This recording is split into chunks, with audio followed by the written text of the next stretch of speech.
नमस्कार दोस्तों, मैं अमन स्वागत करता हूं आपके अपने यूट्यूब चैनल एजुकेशन अप पे।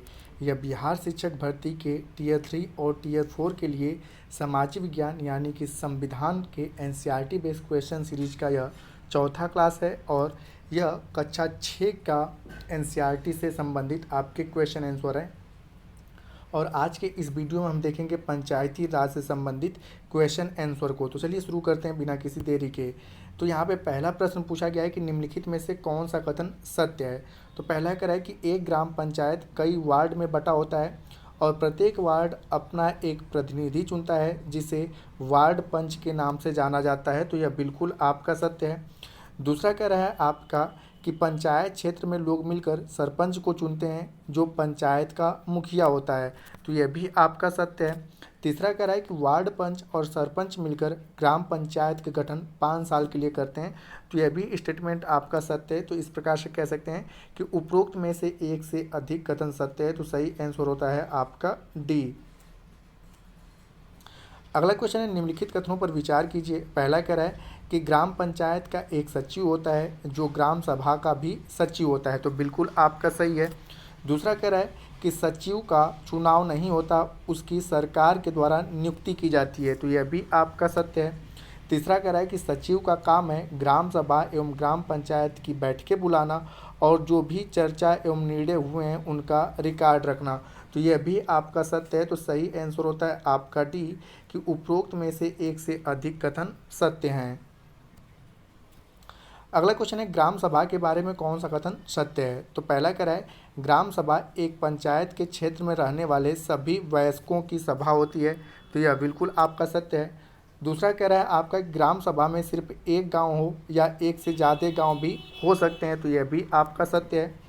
तीसरा कह रहा है कि कोई व्यक्ति जिसकी उम्र 18 वर्ष या उससे ज़्यादा हो जिसे वोट देने का अधिकार प्राप्त हो और जिसका नाम गांव के मतदाता सूची में हो वह ग्राम सभा का सदस्य होता है। तो यह भी आपका कथन सत्य है। तो सही आंसर होता है आपका डी कि उपरोक्त में से एक से अधिक कथन सत्य हैं। अगला क्वेश्चन निम्नलिखित में से कौन सा कथन सत्य है। तो पहला कह रहा है कि ग्राम पंचायत पूरे गांव के हित में निष्पक्ष रूप से काम कर सके, इसमें ग्राम सभा की महत्वपूर्ण भूमिका होती है। तो यह बिल्कुल आपका सत्य है कि ग्राम पंचायत के ऊपर नकेल कसने के लिए ग्राम सभा होती है। दूसरा कह रहा है कि ग्राम सभा पंचायत को मनमाने ढंग से काम करने से रोक सकती है। तो यह भी आपका सही है। तीसरा कह रहा है कि ग्राम सभा पंचायत के पैसों के दुरुपयोग एवं कोई गलत काम न हो इसकी भी निगरानी करता है। तो यह भी कथन आपका सत्य है। तो इस प्रकार से सही आंसर होता है डी कि उपरोक्त में से एक से अधिक कथन सत्य हैं। अगला क्वेश्चन निम्नलिखित में से ग्राम पंचायत के कार्य कौन कौन से हैं। पहला कह रहा है कि सड़कों को, नालियों को, स्कूलों, भवनों, पानी के स्रोतों और अन्य सार्वजनिक उपयोग के भवनों का निर्माण और रख रखाव। तो यह बिल्कुल आपका सही कि इनके कार्य आते हैं। दूसरा कह रहा है कि स्थानीय कर लगाना और कर को इकट्ठा करना। तो ये भी आपका पंचायत का काम है। और तीसरा कह रहा है कि गांव के लोगों को रोजगार देने संबंधी सरकारी योजनाओं को लागू करना। तो यह भी ग्राम पंचायत का ही कार्य आता है। तो सही आंसर होता है डी कि उपरोक्त में से एक से अधिक जो हैं वह ग्राम पंचायत के कार्य हैं। अगला क्वेश्चन है निम्नलिखित में से ग्राम पंचायत के आमदनी के स्रोत क्या क्या हैं। पहला कह रहा है कि घरों एवं बाजारों पर लगाए जाने वाले कर से मिलने वाली राशि। तो यह भी आपका सही है कि होम टैक्स जो लगता है। दूसरा कह रहा है कि विभिन्न सरकारी विभागों द्वारा चलाई गई योजनाओं की राशि जो जनपद एवं जिला पंचायत द्वारा आती है। तो यह भी इनके आमदनी का स्रोत है। और तीसरा कह रहा है कि समुदाय के काम के लिए मिलने वाले दान। तो यह भी आपके पंचायत के आमदनी के स्रोत हैं। तो यहाँ पे सही आंसर होता है डी कि उपरोक्त तीनों जो हैं वह ग्राम पंचायत के आमदनी के स्रोत हैं। अगला क्वेश्चन कह रहा है कि निम्नलिखित में से कौन सा कथन सत्य है। तो पहला कह रहा है कि पंचायती राज व्यवस्था एक ऐसी प्रक्रिया है जिसके द्वारा लोग अपनी सरकार में भाग लेते हैं। तो यह बिल्कुल सही है कि यहाँ पर लोग अप्रत्यक्ष रूप से अपने सरकार में भाग लेते हैं। दूसरा कह रहा है ग्रामीण क्षेत्रों में ग्राम पंचायत लोकतांत्रिक सरकार का पहला स्तर है। तो यह भी सही है। पहला स्तर आपका ग्रामीण पंचायत, उसके बाद राज्य स्तर का, उसके बाद आपका केंद्र स्तर का चुनाव होता है। तीसरा कह रहा है कि ग्राम पंचायत ग्राम सभा के प्रति जवाबदेह होती है क्योंकि ग्राम सभा के लोग ही उसे चुनते हैं, यानी कि ग्राम पंचायत को। तो आपसे पूछा जा सकता है कि ग्राम पंचायत किसके प्रति जवाबदेह होती है, तो ग्राम सभा के प्रति। क्यों, तो क्योंकि ग्राम सभा के लोग ही ग्राम पंचायत के लोगों का चुनाव करते हैं। तो यह भी आपका सत्य है। तो सही आंसर होता है आपका डी कि उपरोक्त में से एक से अधिक कथन सत्य हैं।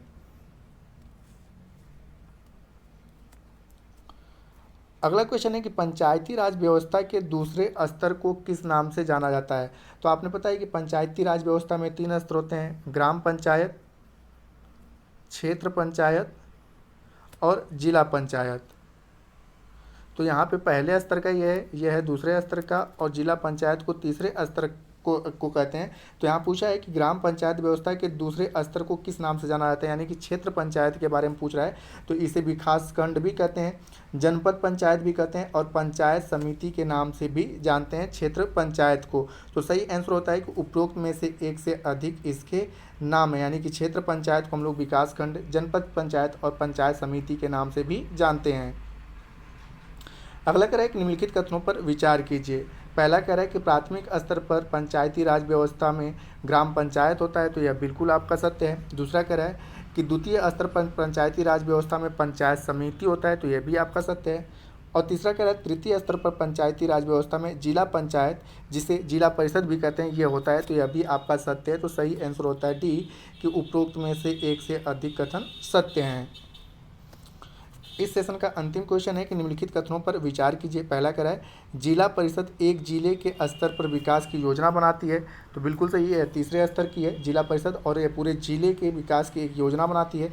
दूसरा कह रहा है कि पंचायत समिति की मदद से जिला परिषद सभी पंचायत में आवंटित राशि के वितरण की व्यवस्था करती है। तो यह भी आपका सत्य है कि ग्राम पंचायतों में जो होता है पंचायत समिति, यानी कि दूसरे स्तर का जो है पंचायत समिति जो है